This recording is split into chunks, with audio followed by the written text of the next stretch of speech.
Magandang araw po mga kababayan. Welcome po sa Pinilakan Lakbayan. Medyo maulap. Hindi ko po alam kung uulan. Sana umulan naman para madiligan na itong damo. Medyo natutuyan na. Pero by Friday or Saturday ulan po. Dami na namang bata. At nakakatawa. Sarap po umupo dito. Kasi yung playground malapit lang po. Ayun yung mga bata ko nakikita po ninyo. Bawal pa i-close up eh.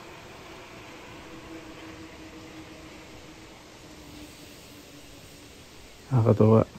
Sa bawat lugar po kasi dito small town o small place, may mga playground po talaga. Provided po yan ng gobyerno. Talaga binabalik po sa tao yung serbisyo. Lahat nag-e-enjoy. Maayos mga kalsada, pati sa gitna ng gubat, may mga daanan.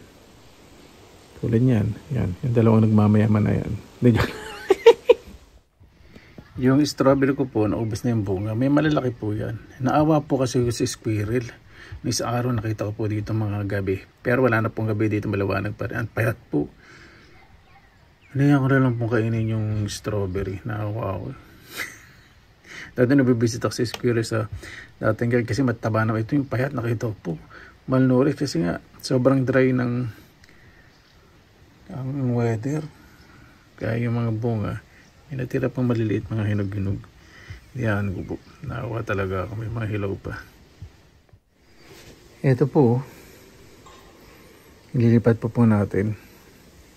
Imagine po ninyo. Wala pa pong isang linggo. Lumago na ng ganito. Wala na po kasing gabi. Kaya paglaki po ng mga halaman eh. Ang bilis-bilis. Ito nga po pala yung sili. Napakaraming bunga. Nung binili ko po diba di sale po yan. Maliliit ng bunga. Ngayon naglaki yan. Isang katutak na po yung bunga. Punong-puno po. Sarap yung tingnan. Yan o. Tapos yung red radish ko. Yung bilog. Pahaba po pala to. French breakfast. Sorry. Bilog ako ng bilog.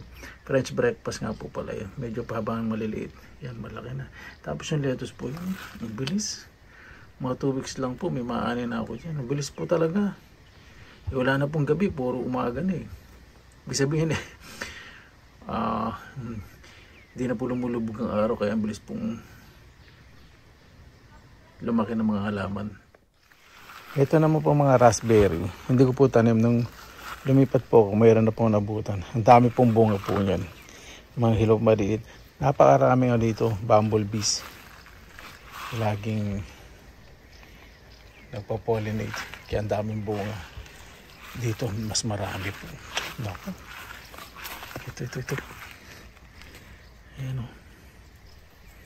Yan tayong bunga po yan. Yung mga bulaklak perennial. Kanyanayan ko po. Kaya lang yung halaman ko po yung ubas di po nakasurvive nang lilipat dito. Itong gooseberry. Mayroon. Hindi pa po marami ang bunga kasi kalilipat lang po diba. Lumipat po kasi tayo dito autumn eh. Yan, may gooseberry. Gooseberry. Ayan mo. Tapos mga perennial na halaman. Tapos ito hinahalo po sa soup. Lipstick po ito. Ang amoy po nito, yung beef cube, yung dahon. Ganun po, kaya pala masarap sa soup. Ang bilis madry ng lupa. Nagtanim po ako dyan ng oyster mushroom sa gitna. Tingnan po natin kung uusbong sa month of August. Tapos itong rhubarb nako. Ayaw po ng mainit yan. Hindi po lumaki pero lagi ko na yung diligan para hindi mamatay. Kasi po yung medyo chill ang weather. Napakainit po ng summer ngayon. Kaya tuwing hapon, dinidiligan ko po yun ng dilig na basang-basa talaga. Tapos yun po, yung kaibigan ko po, travel sa Italy, siya naman nag-travel. Yung mga kaibigan po ko na iniiwan yung halaman dito. Pag umaalis, pinishmother ko sa mga ibang kaibigan, sila naman nagdidilig wala. Iniwanan po dyan, hanging planter ngayon. Pinato ko muna doon. Nilinis ko. Nilalito dry na dry ngayon. Okay na. Ay, kita po limbangis ko sandali. Hindi po ako naka-underwear. Ano po yan? Yan ko kita pala again. Ayan. okay na. Ano po ito, yung ano, naka-boxer po ako. Medyo fit lang. Kasi syempre maganda yung hubog ng katawang. Simple po. Wala pa pong masyadong mga gulay dahil alam nyo na, travel po sa Pilipinas this coming November. Travel po ulit ako. Pero by next year, baka dito po ako mag-summer sa Finland. So, mas maraming gulay. Tutuwa ako doon sa sili. Napakaraming bunga talaga. Lusog na natin ulit. Ayun. Punong-puno. Sarap tignan. Bili natin, lilitong bungin. Hitik na hitik. Maya po, tignan ko gagawin ko. Pumunta ako sa gardening section. Mag-iikot. Gusto po muna mag-relax po muna. Ngayon, ako po munang siksikan ng kargada yung bahay kanin ko. Nagtadaan din po ako dito sa likod. Sandali. Ito nga pala yung gooseberry. Trying ko kahit maasim. Up. Daunan po dyan. Pero ayaw akong nagawin daanan. Padalalaki ko po yung mga damo.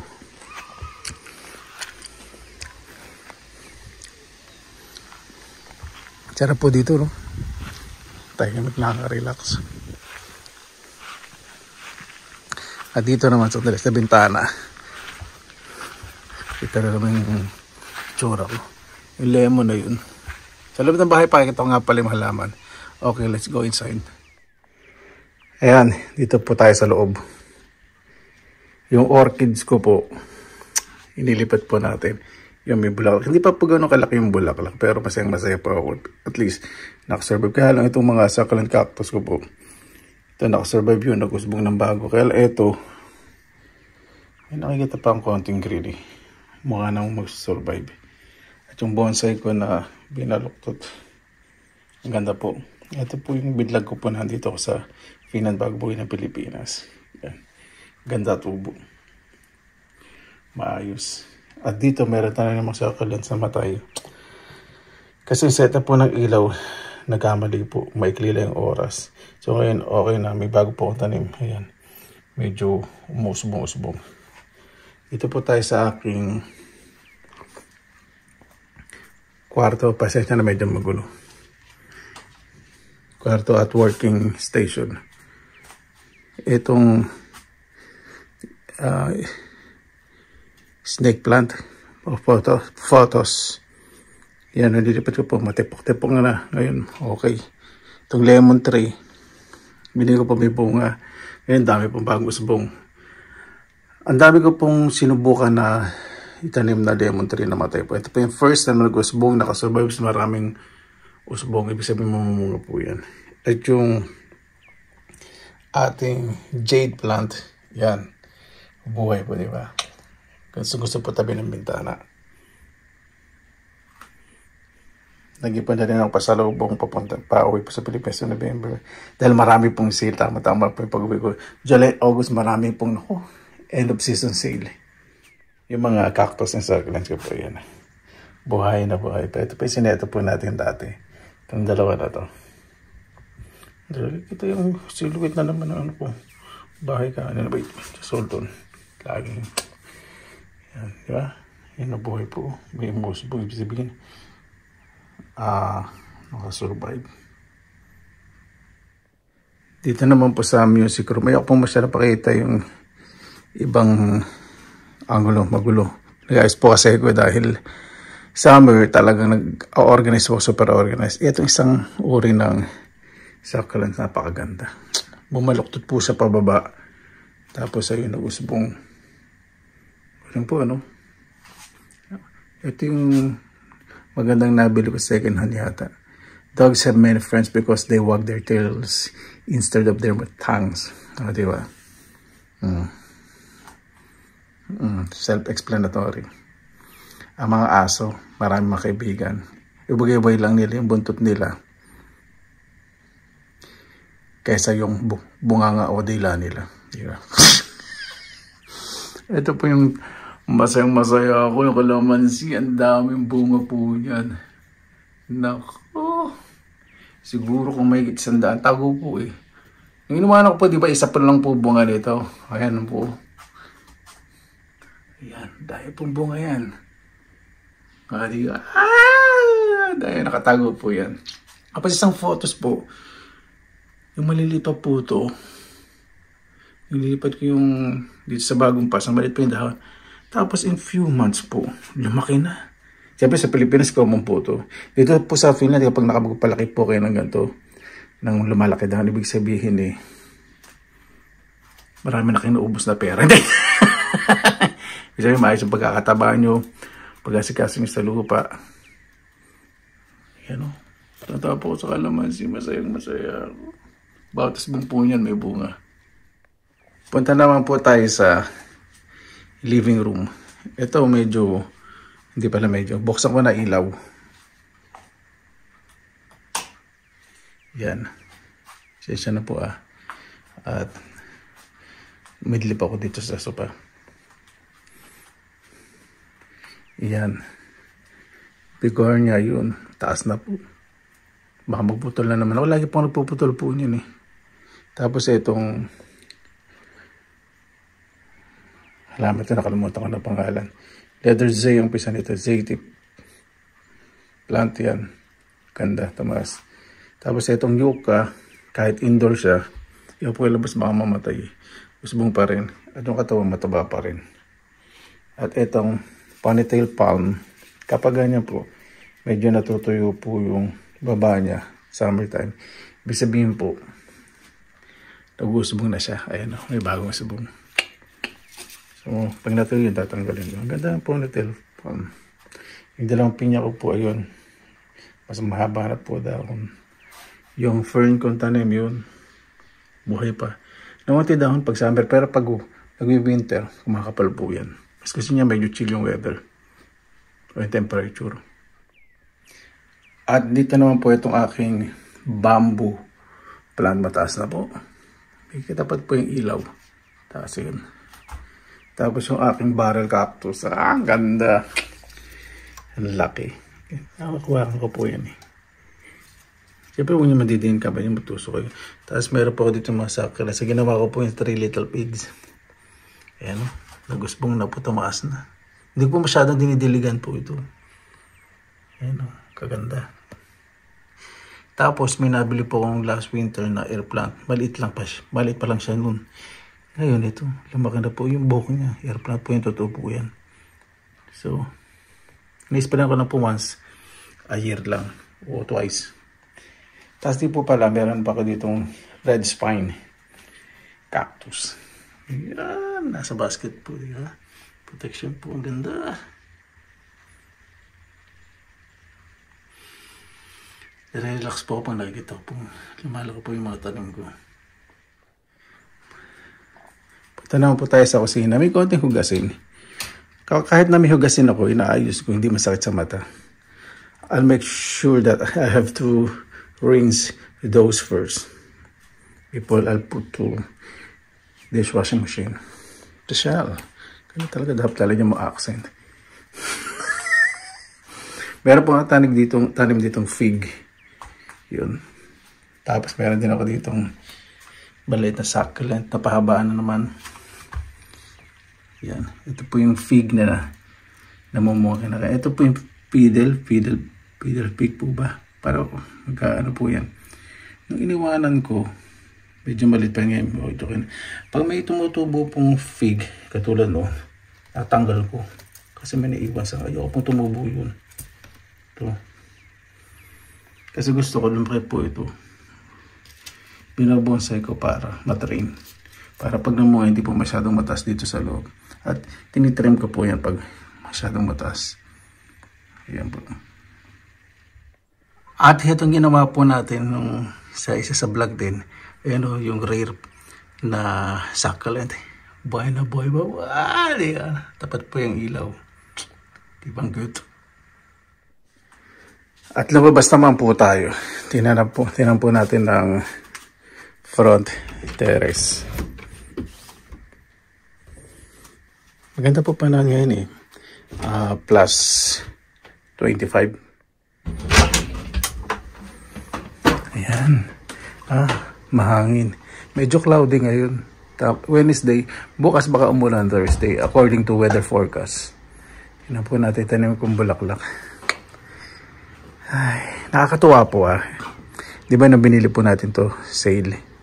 Ang liit-liit ngayon, napakarami pong bulaklak at ang laki. Bilis pong Tapos may ibon po dito tumatambay. Naglalagay po siya ng mga, ayun, ng buto. Ewan ko, buto ng trigo yata. Ayun. Tapos tumubo dyan. Hindi ko po alam kung offer yun ng ibon kasi ang squirrel po, ibon. Ang squirrel, minsan nag-offer po sa akin kasi mabait po sa mga wild animals Minsan nag-offer po sa akin ng mga dahon at kung ano-ano sa harap po ng bahay ko po. Siguro nila na hinahanayaan kasi silang lamunin nila yung mga tanim ng strawberry. Lagi sinawa ako. Ay, matanim natin bitsuelas. Naku, dry na. Madiligan mamaya. Ay, hindi pa masyadong dry. Okay pa yung lupa. Yan, bilis pong lumaki. Imagine few days lang po, di ba? Yan na po. Malapit na po dito sa tuktok. At dito nga po pala sa front terrace ko, sa back terrace, magpipintura po. So, gusto ko pong mas social pong tingnan dito. Hindi. Hindi ko lang po yung yung aking pamumuhay na simple. Siyempre sa iba, hindi naman simple yan ko. May sabihin niya, binigay po ng Panginoon. Iniingatan ko po siyempre. Ganyan po ako siyempre. Yung mga bagay na pinapangarap niya lang makatungtong kay sa konkretong bato ng araw. Naranasan nyo ngayon. Malaking biyaya na po para sa akin po yun. Tapos itong itong bulaklak po na to. Itong yellow, ayaw niya po masyadong mainit. Pero, bulaklak pa na ng bulaklak. Ayoko pong galawin. Pag medyo nag-chill, mas gusto nito medyo chill ang weather, mga plus 15 o less than plus 20, mga ganun. Mas gaganda po, mas yayabong. Yan po. Yung neighbor ko, ang daming tanim. Hindi ako masyadong Bakit? Ito po yung front yard parking, pero balanse po yung pagtatanim ng halaman. Galing po nila, no? When it comes to nature and architecture, landscaping. Talagang binabalanse yung nature. Sa hapon, dito po ako tumatambay. Sa umaga, doon po sa backyard. Sa umaga po pala dito ako tumatambay. Kasi hindi masyadong maaraw. Sa hapon maaraw dito sa backyard, makalimit ako tatambay mamaya. So, pag nagpintura po dyan, lilipat ko po muna yan sa gitna. At ito, hindi ko na po uusad. Paano ko nga ba uusad to? Pipinturahan din nga pala yun. Magkadigit itong poster. Ito yung balag ko. Okay lang. Hindi na masyadong yan. Ako na lang mag-a-adjust. Para yung magpipintura, pati yung sulok, mapintura. Paggawa po kasi ng bahay, medyo mitikloso din po ako Gusto po maayos. Siyempre yung gumagawa, sa advantage din po sa kanila po yun. Kasi pag maayos po yung gawa po nila, maraming magre-recommenda po sa kanila. Di ba ganun po yun? Minsan, initiative na hindi nyo na kailangan sabihin. Nasa ayos at dangal lang gumagawa po yun. Kailangan po siyempre, sabihin po natin yung gusto natin sa mga gumagawa ng maayos. Na magkakaroon sila ng encouragement para sa susunod na gagawin nila. Marami pa silang alam na matutunan. At tayo siyempre nagpapagawa. Marami din tayong natututunan, di ba? Dahil hindi ako mapakali, yung corner na yun sa likod ng wooden planter, baka hindi mapinturahan. So, usad ko ng bahagya para hindi mahirapan yung magpipintura.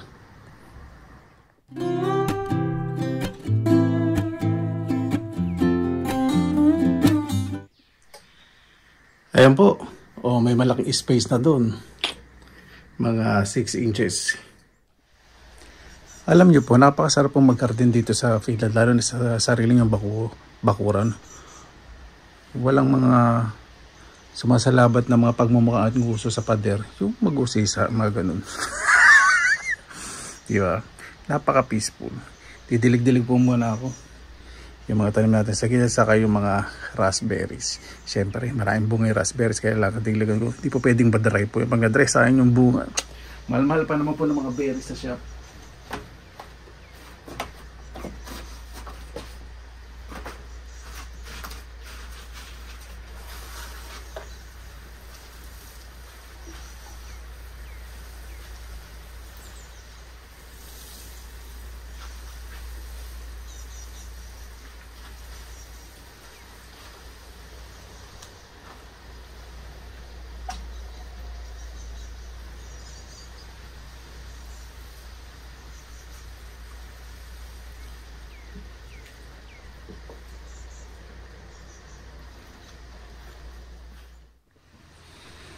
Kapag ganito naman po ang view, sino naman po mananawang tumambay dito? Nasanay na po talaga ako na tahimik po yung lugar kahit sa tinitiran ko po sa Pilipinas. Sarap po, di ba? Kahit ilan po yung nasa circle po ninyo, basta totoong kasama, hindi ko lolokohin. Kaya na ilang dekada kayo nagsaya, tapos bigla ka niloko. Wala lang.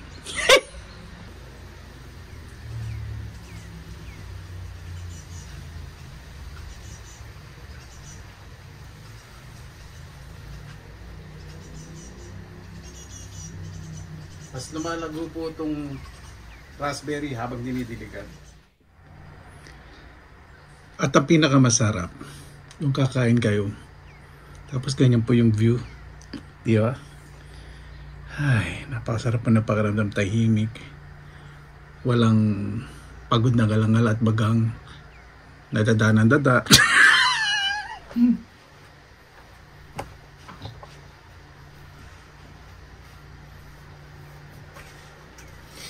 Di ba? Nakaka-relax pag ganito. Ay, excuse me. Ay.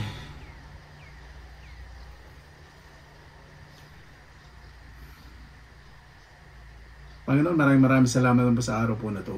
Maraming salamat po sa biyaya sa inyong napakagandang nilikha. Naway ang bawat isa po iningatan po inyong lahat ng nilikha dahil doon po nagagaling po lahat ng pangangailangan. Ang makita po nila kahalagahan po nito para maiwasan din pong mga sakuna at mga iba pa pong nangyayari. Ang pag-iingat po sa inyong nilikha ay magsisilbi din po na aming depensa sa mga sakuna. Kayo na pong bahala po sa amin, Panginoon. Sinusuko na po namin sa inyo lahat sa kanan ng susunod. Hindi ko po ikaklose kasi hindi naman po tayo pure mukbang po ngayon. Gusto ko lang pakita po sa inyo kapag break time po ako, dito po kumakain. At tapos ang trabaho, tapos ang gawain sa bahay, at sa ibang bagay, dito po ako nagre-relax, tahimik. Dito ko po nare-regain o nare-replenish o nare-recharge yung energy ko po.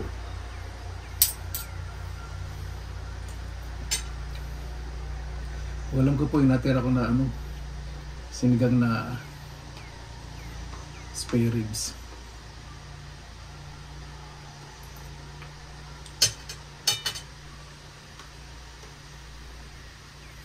Sa Pilipinas po ngayon maulan, may mga baha. Ingat po tayo. Tandaan po natin na pagtapon ng isang balot ng candy, sabihin natin hindi naman makaka-apekto to sa paligid. Paano kung nag-iisip nun mahigit 100,000 Pilipino, di ba? O tao. So babara po talaga yun. Lagay po natin sa ating mga bulsa yung mga pinagbalatan ng candy, mga plastic. Hanap po tayo ng basura o sa pag-uwi natin, natin itapon. Ang tamang tapunan. Magtanim po tayo kung kaya natin, kung may mga space. Kahit naman po hindi kayo mahiling magtanim, respetuhin lang po natin yung mga puno, halaman sa paligid na pinupuntahan po natin. Huwag po natin sirain. Dahil po yung nagpo-provide ng oxygen, nagpapalamig po sa paligid. Naging protection po sa malalakas na hangin, lalo ng mga puno.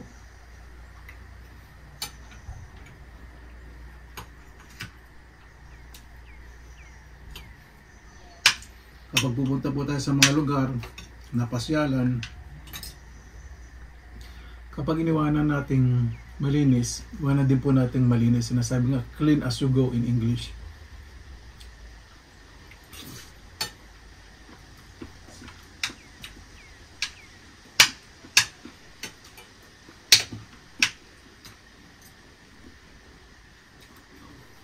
Hindi na po natin dapat magsisihan na hindi naman lahat ganun gagawin wala namang mangyayari. Ibig sabihin sa sarili natin, kahit paano may malit na mangyayari, paano kung marami tayong gumagawa, di ba? Malaking pangyayari.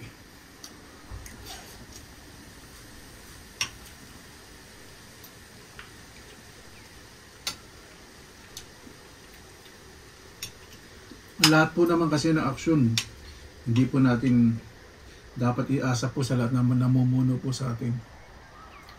Gumawa po tayo ng mga paraan para sa ikakaligtas, kakabuti at sa ayos po ng ating pamumuhay.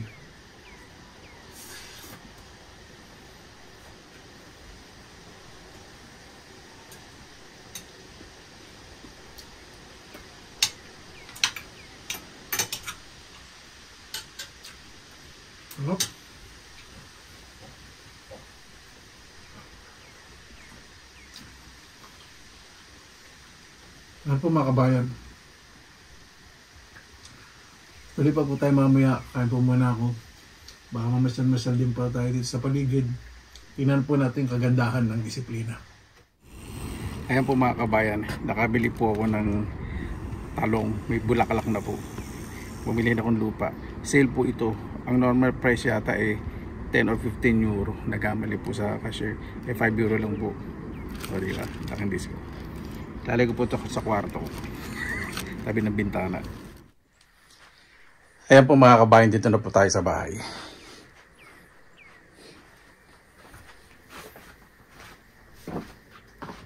Meron po ako ditong planter. Plastic po ito. Baso lang po ito eh. Binutasan ko lang. Tapos meron po siyang clay pebbles. Ito po itsura ng clay pebbles. Ginagamit po ito sa mga hydroponic. Ito po technique. Paglalagay nyo po sa indoor.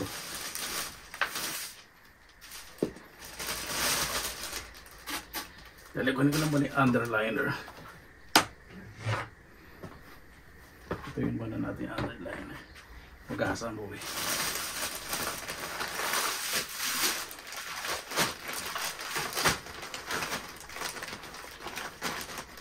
Yung lupang binili ko po pang indoor. Bakit? Pag indoor po kasi wala insekto. Lalagay po kasi ito sa tabi ng bintana sa kwarto.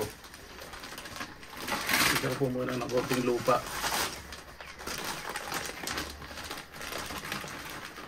Yan. Kailangan even po yung pagkakakalat. Mataba po ito eh. Ginagamit po itong lupa na ito sa mga seedlings.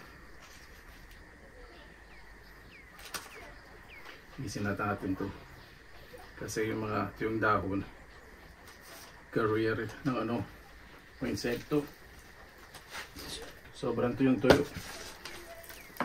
Eto hindi ko po masyadong itataas sa paso. Bakit? Para pag nasa loob po to ng paso mag-create ng humidity. Yun po kailangan kasi ng mga tropical na vegetables para maganda po yung paglaki. Antayin lang po natin yung lupa.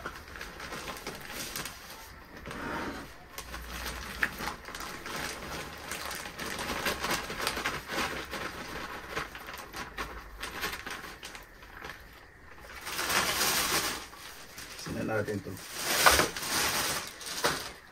Ayoko na madiwara.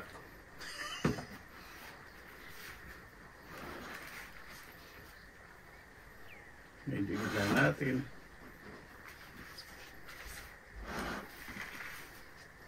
Yung lupa naman po na ito humihinga. Ibig sabihin ni rich in compost.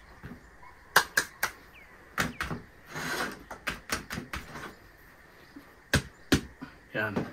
Ganyan po dapat para kapit na kapit po yung lupa.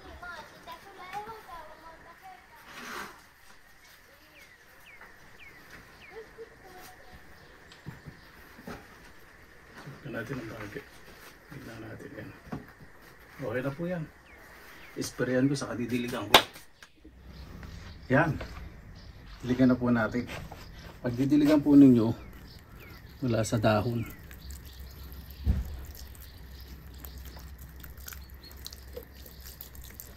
Kasi binili ko po ito, dry na dry po yung lupa. Talagang hindi na dinidiligan. Parang itatapon na lang. Nakita ko talong, mahal-mahal pa naman ito.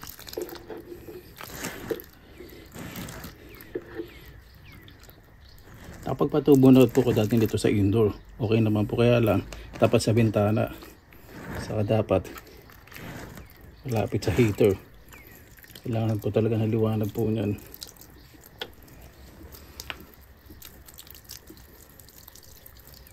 Kailangan maisang pagkakadilig.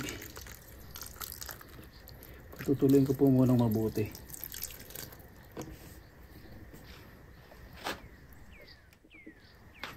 Kahit na nadiligan ko na yung dahon, sprayan ko pa rin para mas malinis.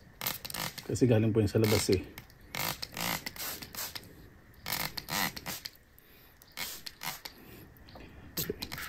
Isin ko muna yung gilid nitong ayoko po kasi na may mga dungis-dungis. Gusto ko malinis.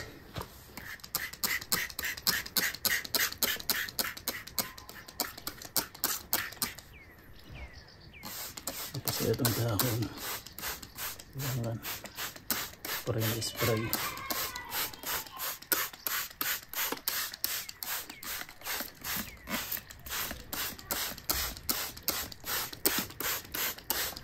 Yan, patulayin po muna natin. Nakatulo na po ng maayos. Hindi ko na rito. Ididikit ko sa bintana. Hindi ko naman kasi isasarado na po itong ano eh.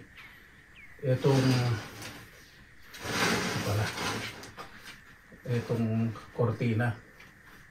So, mas makakuha ito ng enough na liwanag. Diba? So, malakalim. Kumbala. Nasa bahay. Tama-tama. Ganyan po ako eh. Kapag nagtatanim gusto ko eh. Maayos.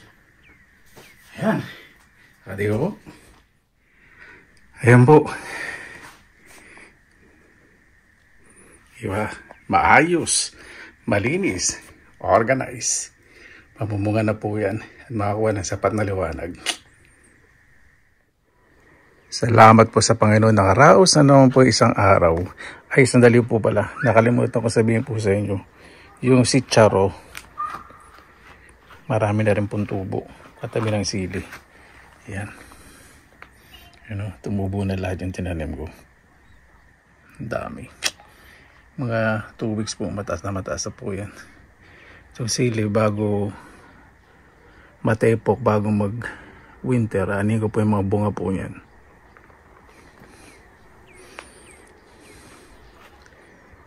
Napakasarap po talagang magarin kapag ganito, no?